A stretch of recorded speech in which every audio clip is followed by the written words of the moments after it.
Yo, what's good everybody, and welcome back to Kazzy Bear TV, where here in a brief moment we are going to be going over my NFL Week 3 predictions. Now I'm just going to let you know this right now. Week 2, there were a ton of significant injuries.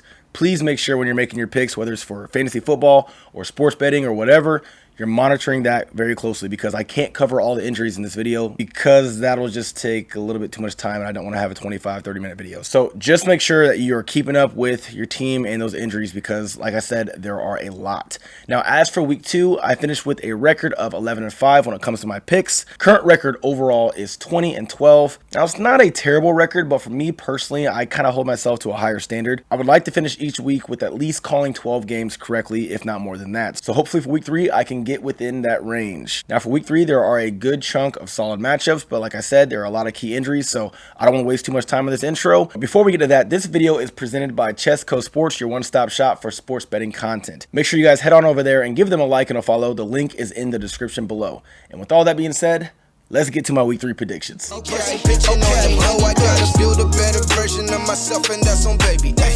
Confident to say I'm pretty as my lady, but your shorty says she want me cause my jawline is amazing. Cheating is bad, throw out the flag, trying to chase a bag to carry me and all my people straight to Vegas. Build a crib as big as many football stadiums, and you best believe I'm repping for the city that I came from. Speaking of facts, throw out the flag. All right, kicking off Thursday night football, we got the New York Giants taking on the San Francisco 49ers. Giants are going to be without Saquon Barkley for probably a few weeks. He hurt his ankle last week, and from the looks of it and the way he was acting on the sideline, probably going to be pretty significant. So just like I said before in the intro, make sure you're monitoring that, because it could be anywhere from 3 weeks to possibly season ending. They're not really sure yet because the diagnosis isn't super accurate at the moment. Now, there really isn't much to say about this game because obviously the Niners should win this one. They look very good this season, and the Giants have just struggled, and being without Saquon Barkley is just enough for me to obviously give the San Francisco 49ers the edge in this game. Going with the Niners to win big time, 27-17 over New York. Unfortunately for New York, this is just a game that you guys cannot win. All right, moving on to the first Sunday matchup. We got the Indianapolis Colts taking on the Baltimore Ravens. Colts probably going to be without Anthony Richardson. He suffered a concussion last week. And I mean, if you guys have been watching Anthony Richardson play, we've seen this style before. It's just not going to be ideal for this young guy if he cannot stop taking the big hits. He'll be fine for a little while, but he's going to deal with some injuries here and there if he keeps playing the way that he does. From the sounds of it, there's probably a good chance that he's not going to play, but even if he does play, I mean, they're going to have to take care of that guy. He definitely can't afford to go out there and suffer another concussion, because we know how that goes. As for the Ravens, they're going to be without OBJ. Not a big deal, because that just means more targets for Zay Flowers and the rest of the gang, and that is a good thing. The Ravens are just a far more superior team on offense and on defense. They're at home, and just like the last game, this shouldn't even be close. Going with Baltimore to win, 30-13 over Indianapolis, with or without Anthony Richardson. All right, moving on to the next matchup, we got the Tennessee Titans taking on the Cleveland Browns. First and foremost, the Browns are going to be without Nick Chubb. He is out for the season for sure, if not worse than that. Prayers up to Nick Chubb. Obviously, as an NFL fan, we want that guy to come back healthy if possible. Now, the Browns are coming off a big loss against the Pittsburgh Steelers. That Steelers defense looked damn good. The Browns defense didn't look too bad either, but they really need to get that offense clicking. And for me personally, I need to see Deshaun Watson play better. Now, they do have Jerome Ford, who's going to be replacing Nick Chubb in that backfield. He is not bad. He didn't play bad at all when he came in for Nick Chubb, but I mean, it's just a night and day difference when Nick Chubb is in that game. He's got some big shoes to fill. As for the Tennessee Titans, coming off a big win against the LA Chargers, the Titans just do this every year. Somehow, some way, they just beat good teams or they get rocked by bad teams. I really can't call it, but I just simply don't think that the Titans are a great team. They do have playmakers, but I just can't foresee them beating a team like Cleveland on the road, no matter who they have. The Tennessee Titans most likely will fare well against the Cleveland Browns, but I got the Browns taking it at home, 20-19. All right, on to the next game. We got the Atlanta Falcons taking on the Detroit Lions. Falcons coming off a win against the Green Bay Packers. I don't know how they do it, but they do it. They have like virtually no offense. Desmond Ridder looks like Desmond Ridder. And yeah, that's all I can really say about the Falcons. Somehow, some way, they are 2-0. As for the Detroit Lions, coming off a very tough loss against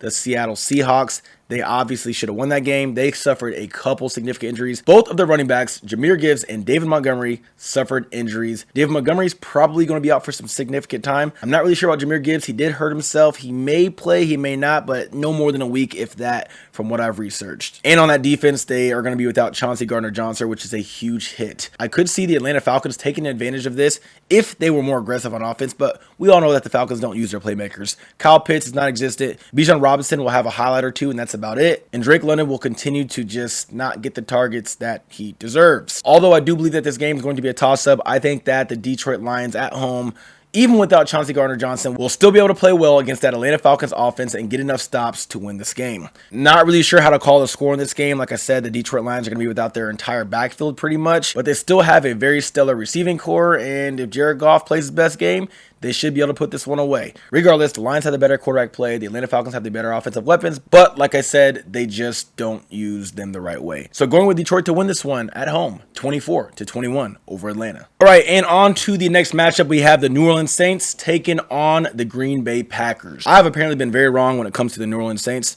They are 2-0 and they don't look terrible. Their defense is very chippy and they play hard. Their offense, even though Derek Carr is still showing signs of inconsistency, will be great one drive, then terrible the next drive, and vice versa. I mean, it's whatever. Derek Carr is who he is. But they got guys like Taysom Hill who still to this day just cannot be figured out apparently.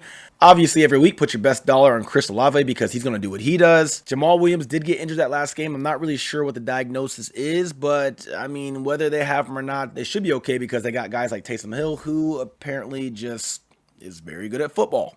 Whether Jamal Williams comes back or not, it doesn't matter because Alvin Kamara is about to make his return anyways. So yeah, I'm just going to say it. The New Orleans Saints, not a bad football team. As for the Packers, coming off a tough loss against the Atlanta Falcons, a very winnable game. Jordan Love pretty much had to do it by himself. They need the receivers. I believe Aaron Jones will make his return this week. Don't quote me on that. And I'm not really sure about Christian Watson or Romeo Doubs. I did not get a chance to really watch that game. But what I will say is this. The Packers are at home. And if they could just get Jordan Love just a little bit of help, they should be okay. They're not a bad team. They just are pretty banged up right now. So I think Aaron Jones returns. And if he's lucky, maybe Christian Watson. Either way, if they have Aaron Jones, they can win this game. If they have Aaron Jones and Christian Watson, they definitely should win this game. The Saints, like I said, they're not a bad team. And if they were playing in New Orleans, I'd pick them to win this game. But like I said, Derek Carr, just a little bit too inconsistent for me. And Jordan Love has a lot to prove, and I think that he's going to do it. So big win for the Green Bay Packers at home. 21-20 over New Orleans. All right, and as for our next matchup, we have a division showdown. The Houston Texans taking on the Jacksonville Jaguars. Telling you right now, this is a trap game. I'm telling you right now, do not be surprised if the Texans keep this game very, very close or win it. Because CJ Stroud is living up to the hype. He is far from a bad quarterback. He is playing very well so far, and I think he's going to continue to get better and better every week.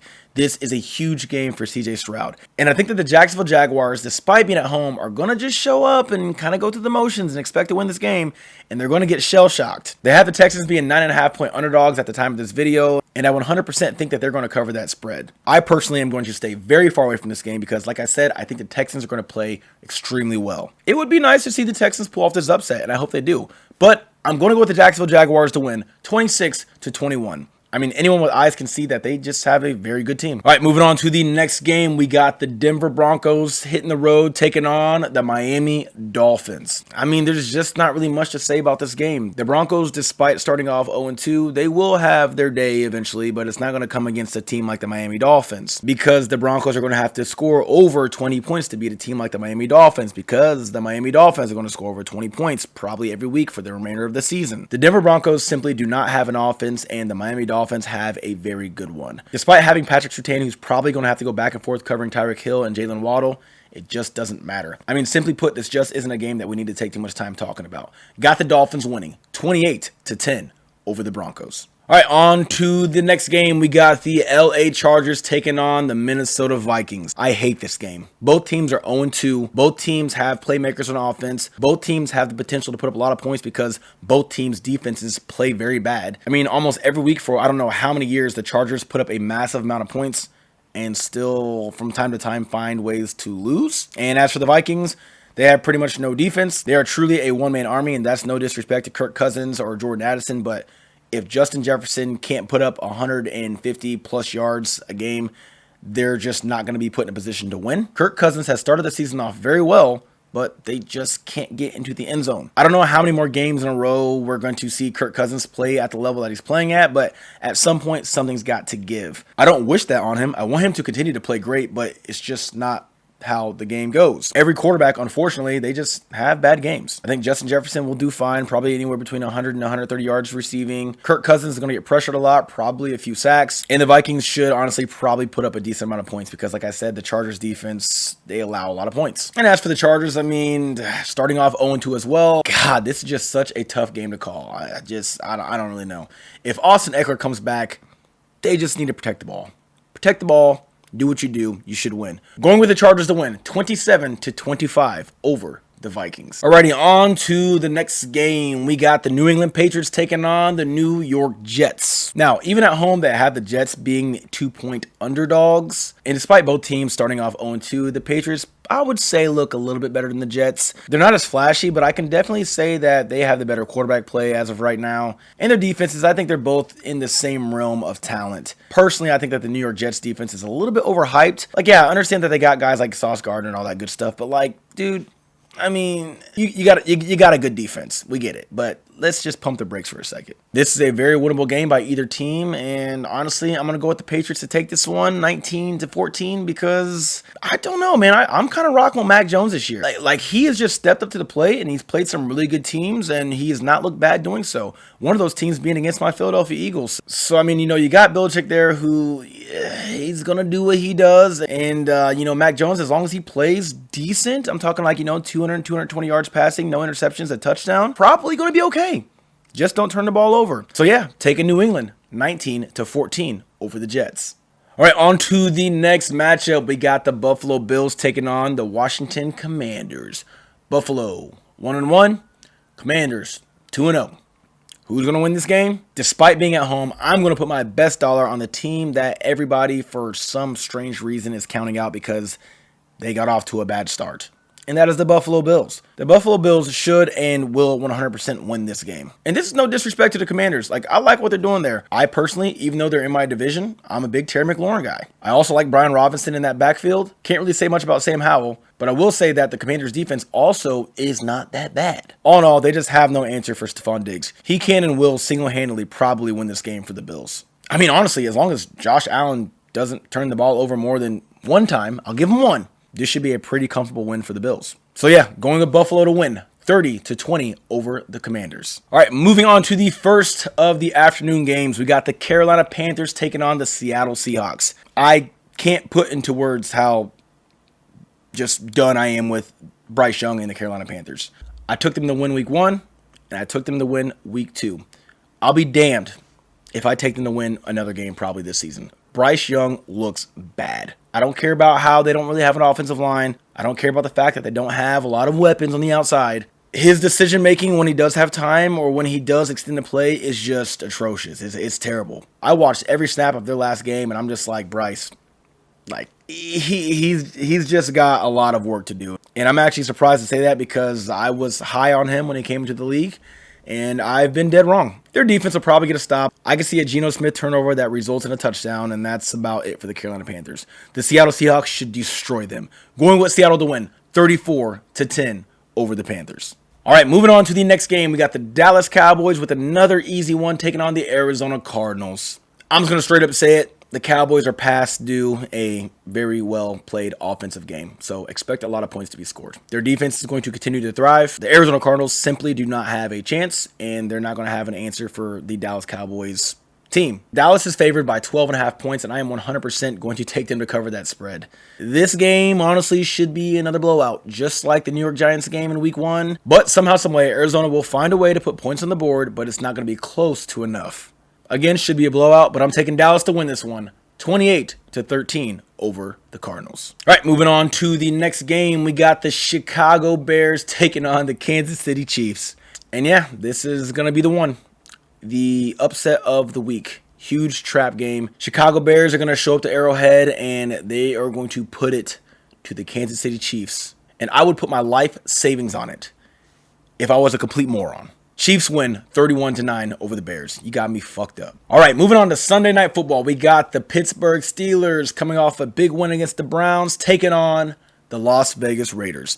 First off, I just want to say the Steelers defense is real. And I hope Jimmy G and those Raiders are ready. Because if they're not, it's going to be a long night in Vegas. Now, Davante Adams, he should be coming back from his concussion that he suffered last game. Probably going to have a shit ton of yards. But like I just said, that Steelers defense, they're real. Jimmy Garoppolo is just going to have a tough time. The Raiders are simply going to need more help outside of Davante Adams because that Steelers defense is going to get to Jimmy Garoppolo. So I expect a very boring, defensive dominant, low-scoring game.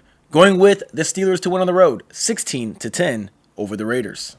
All right, moving on to the first of two Monday night games. We got my Philadelphia Eagles taking on the Tampa Bay Buccaneers. Both teams 2-0. Baker Mayfield does not look bad at all. Mike Evans, dog. Chris Godwin, he's going to get his eventually. Philadelphia Eagles defensive front looking unstoppable. We should be getting James Bradbury back, which is going to help tremendously on that defense. Not really sure which offense we're going to get. Either Jalen Hurts is going to have 250, 300 passing, 3 touchdowns, no turnovers, or we do what we did last game and just run the ball with DeAndre Swift. But as an Eagles fan, I know for a fact we never do things that make sense. But I will say this, it is week 3. There really is no excuse for the Eagles to have yet again another questionable game. We are 2-0 without playing our best football, and it's about that time for us to put one away. A.J. Brown not necessarily happy with his target shares last week. Expect a huge game out of him. Kenneth Gainwell, I believe he is expected to play. So unfortunately, Eagles fans, don't expect a lot out of DeAndre Swift because we just do that. I don't know why. It doesn't make sense, but they're going to share the ball. They're going to share the ball. All in all, regardless, like I said, the Philadelphia Eagles are past due a complete game, and this is where it happens. The Eagles are 6.5-point favors on the road, and I'm going to take them to cover that spread big time. Going with the Eagles to win 30-14 over the Bucs. Go Birds. And for our final Monday night game, we got the LA Rams taking on the Cincinnati Bengals. And I'm going to keep it real with you. I don't think that Joe Burrow is going to play. He apparently re-injured that same calf that he hurt in the preseason. And if they're smart and looking to flip this season around because they are 0-2, they got to make sure that guy's healthy. They cannot do it without Joe Burrow. It's just that simple. The Bengals are already struggling on offense, and I'm not even really sure who their backup is. It doesn't really matter. But Jamar Chase and T. Higgins, they need the football if they're ever going to win a game. Just a very weird and unfortunate start for the Cincinnati Bengals so far this season. As for the Rams, they don't look great. They don't look bad. They just are doing what they can with what they have. Now, for my predictions so far, I know that I took pretty much all favors because, I mean, these matchups, it's just the way it goes. I mean, if you look at these games, how can you not? But this time, like I said, I think Joe Burrow is going to sit out. And I think this is a good chance for the Rams to steal one. So I'm going to call this upset, going with the Rams to win 21-20 over the Bengals. All right, so there you have it. My NFL Week 3 predictions are officially in. And per usual, I want to give you guys my 3-leg lock, which is a 3-leg parlay that I feel will be a for sure hit by the end of this week's games. And I'm going to go with the Baltimore Ravens to cover a 7.5-point spread, the Green Bay Packers money line, and the Miami Dolphins money line. Get that bet locked in, and hopefully you and I can make some money by the conclusion of this week's games. And if you would like to take a look at my complete list of my best bets, make sure in the description below, hit that link to check out my betting guide. I'm talking I dig a little bit deeper and post my best bets, money line, point spread, over under. There's going to be a decent chunk of prop bets and a few promising hefty parlays. If that's something you're interested in, please, like I said before, make sure you hit that link below. All right, y'all. So that's all I got. Good luck to your teams, fantasy and in real life. And until the next video, as always, go Birds.